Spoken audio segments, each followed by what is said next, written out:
316 FM show with your host, Kirk Benton.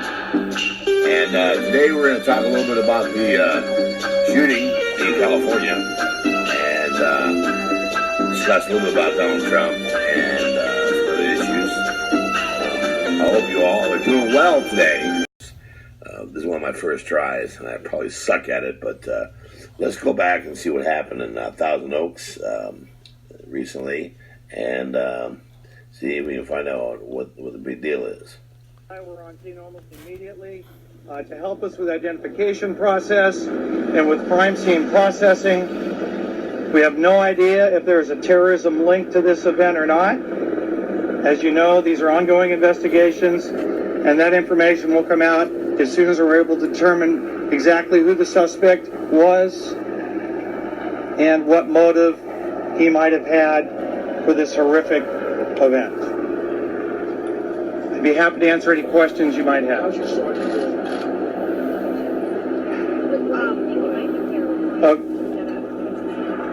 Well, the Sergeant Hillis died at the...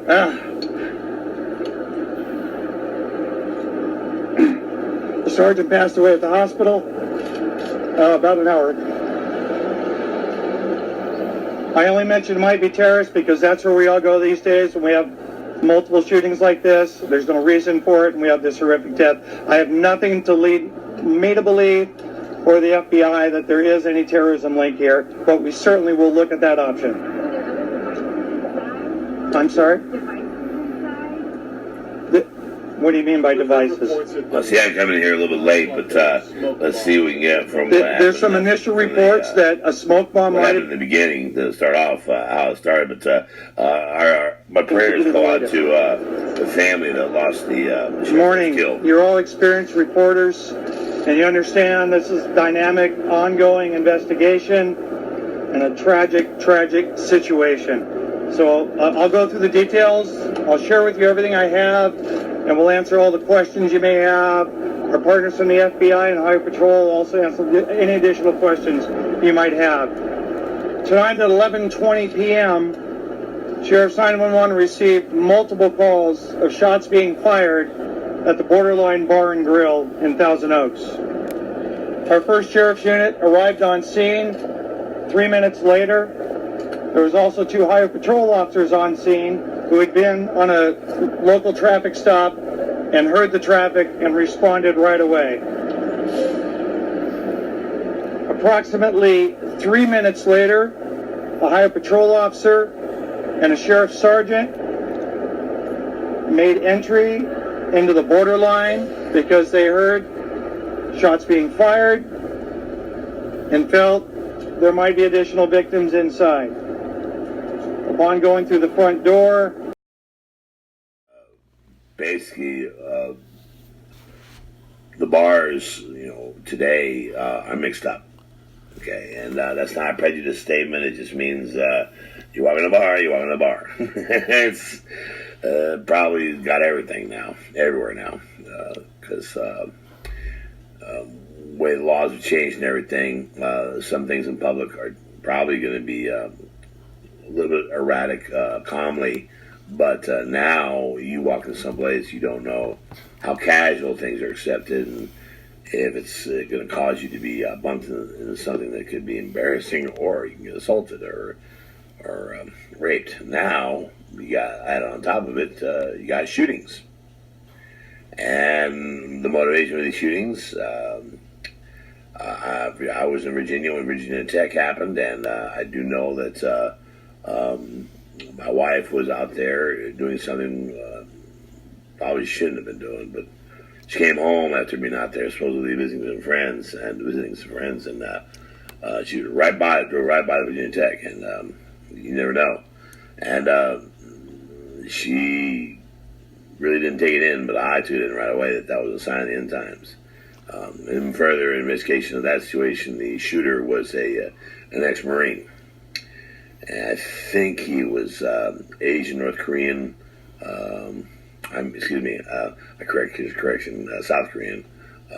But still, he ranted about the Bible, Book of Revelations and everything, about being a judge. So we have to be careful of those type of antics. And we don't know whether or not for sure that guy was shot, killed, and taken out. For all we know, he walked off the property, and it was another red flag shooting where he actually did kill people, but it was part of the Jade Helm exercise, FEMA, martial law, fake news, where basically there was murders, and but it was a military operation. You know, out of the movie Extreme Prejudice, where the guys that went to do the bank robberies were on record basically dead Vietnam veterans and Desert Warfare veterans, but they were under government paperwork and computers saying that they were dead, but they were alive doing basically black ops, mercenary missions for the UN and for the U.S. government that had gone black. Now, everybody's immediately offended. That's not appropriate. That's wrong. You shouldn't say that stuff. I said, well, you're right. You're right. I'm suspicious of a sudden bar shooting like that where you got a professional who walks in there and kills line dancers. Because there's a problem. Either he hates country music real bad or he's a hitman. Because it's kind of old news to sit there and just go in there and shoot people because you may be wrestling with issues of being abused. I think it's more than that. I think he has something major going on. So let's see if we can see some. The sheriff's sergeant was struck multiple times with gunfire. The highway patrol officer stepped back and secured the perimeter until additional units arrived, and he rescued the sheriff's sergeant out of the line of gunfire. When additional units arrived, including SWAT personnel, agencies from the Oxnard Police Department, the Simi Valley Police Department, the Ventura Police Department, and additional officers from the Highway Patrol, they made entry into the Borderline Bar and Grill. They found 11 victims that had been killed.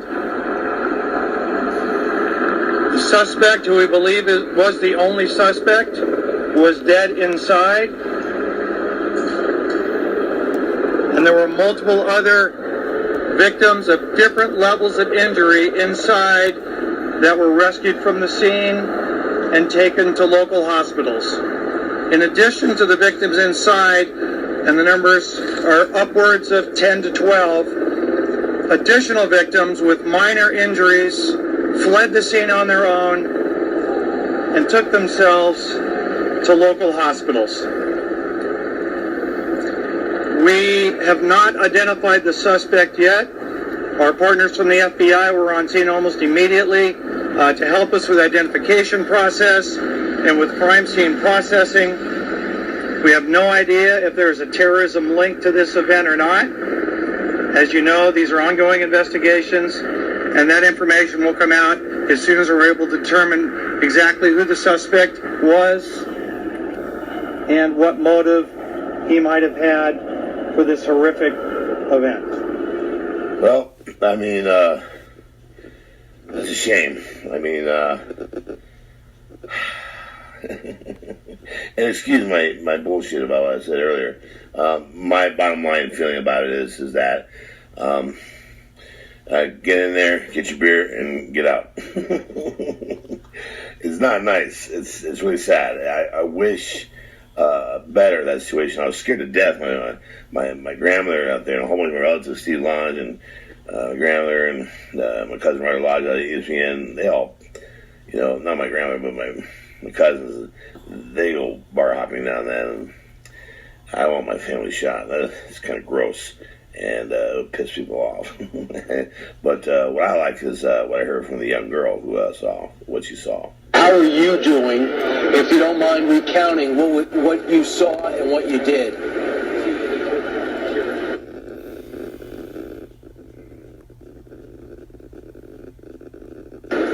So, what I saw, I was dancing on the... I hate three phones. They're pain in the ass. Just sit there and play with it until it does it right. I clearly heard a gunshot come from behind me, so I glanced back, and it was this taller man with a gun shooting multiple people. We all just kind of froze for a split second, and then everyone booked it and dove to the floor. it was, after the first round, it was quiet for about 5 seconds, and then some guys that were next to me on the floor got up and started sprinting towards the back door and yelled at everyone, "Get up, run, he's coming." And so it was like 50 people trying to get up and run out the back door all at once. Unfortunately, I was one of the ones that got caught on the floor and was trampled on by a couple people. On my way up, I got hit in the head by a bar stool being thrown at a window. And at that moment, I didn't know whether I was going to be able to get up or not, and if that guy was really coming, what was going to happen to me. I was thinking that I'd go under a table until this man came up from behind me and grabbed me by the waist and pulled me up, and he told me, he was like, "Run, get out, like, let's go." And at the time, it was just me. I was there. I went with 11 friends. So far, we've only found 6 of them. We don't know where the other ones are. I don't know if they're okay or not. And the only thing going through my head the entire time was, get out. You gotta get out, get safe. Taylor, tell us about the gunman. Was he aiming directly at people, or was he just spraying? Did it look like he was targeting individuals? As soon as he walked in the door, he first went for the security guard. When the security guard dropped, I think he was going for whoever was close by.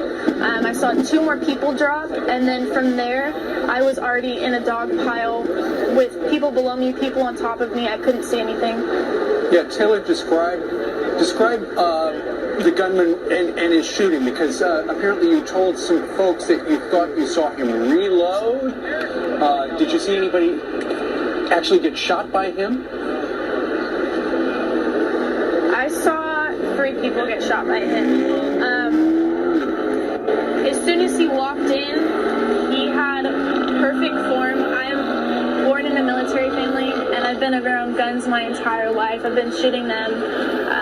I've seen them. I've cleaned them, so I know a bit about them. And he looked like he knew what he was doing. He had practiced. Now, I thought about this. One of the problems with a situation like that is that this was a professionally trained individual.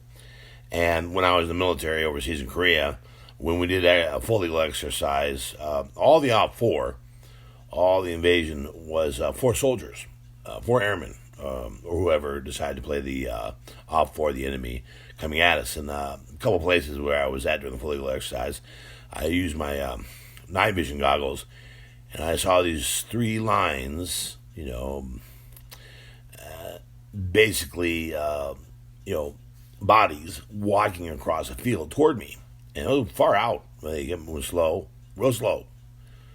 And then I called it in and I said, we got Op 4 in the wire. And we hit the flares in the air, and we started opening up with our guns, blanks, of course. And it was intense. And I experienced that also at Nellis Air Force Base. And I had shot the enemy coming about maybe, I'd say about more than a mile away, maybe two almost. It was far, almost 2. I could see the body running across. He was wearing a black uniform, and I shot with my Miles gear, and it went off. And because they told me to take the shot, I saw it, and then I got chewed out by my flight chief, Sergeant McCutcheon, and they laughed later at the command post and said it's now sniper. Aaron Benton's position is now sniper position 1. So I was pretty proud of that. But here's the thing. This guy was trained, or he had military experience overseas and been part of the war overseas. But here's the thing. We can't assume he's a veteran, okay? And I'll tell you why. I mean, you look at Lee Harvey Oswald and all the people that was involved in the JFK movie with Kevin Costner, Oliver Stone's perspective, and then we have all, William Cooper and all those guys, and Alex Jones, of course. You understand that some of these guys are communists, 100%. They're the enemy, period. Don't take orders from Russians themselves, okay? Otherwise, what is going on with Donald Trump? If we have a Russian collision situation, and with Ukraine for saying basically, if you don't do what I want to do, I ain't going to give you no aid over in Ukraine, and then, of course, Donald Trump is communicating with Putin, we got a cooperation of something that's very evil and an axis of evil that is against ourselves, maybe using our own people, our veterans, or foreign, whoever, but it's a cooperation with Russia, and it's all the New World Order. So we've got to pray about this, and we've got to look around before we walk into a situation, because the Market Beast says you can't buy or sell without it, and you know, with the gay marriage being legalized, out there right now, they're educating our kids like that in schools, that they're teaching them communism and how to be terrorists. Because basically they'll come against Christians and constitutionalists who resist homosexuality in public and in public places where they want to incorporate it more into the entertainment industry and sports and maybe jobs in such a way that we'll get fired. You know, a lot of people get fired because they're trying to be polite and you know, we'll get attacked because of the Equality Act. And we have to be careful of that, because what that's used through Planned Parenthood, and they start changing our kids to be gay through gender teaching to the genderbread man by Planned Parenthood, because they, you know, they fuel that. And then kids will play around early with sex because they're thinking of it. All of a sudden, kids are getting pregnant at an earlier age, and there's more money. You know, part of the whole Bill Clinton, and Bill Clinton just got you know, they had a story. ABC had a story that they killed basically because. They don't want the information get out there about Bill Clinton's connection to Epstein, but the pedophilia connection between Bill Clinton and Epstein, and they killed the story. And I'm reading that, I'm looking at that, and I was like, wow. And who's the whistleblower? The whistleblower about the impeachment? Well, I looked at who it was, and supposedly who it was, and I don't know who Carmela is.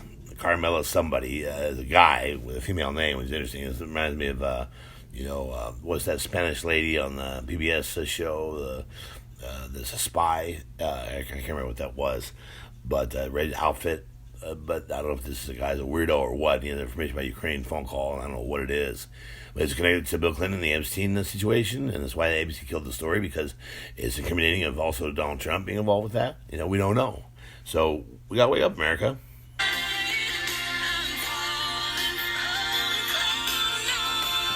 Good night. We'll see you later. In our minds. Open your ears. This is Club 316 FM. And remember, sometimes a bum or a weirdo that won't stop talking about God and ask for some money might give you a word of knowledge and save your life. It was in Twilight Zone. A pair of scissors. Guy cut his tie and he got saved from being killed by an elevator. He got greedy and asked for more. So remember, you get a word of knowledge, take it to heart, and use it wisely. Pay for it. God bless. It's Kirk Benton. Come on!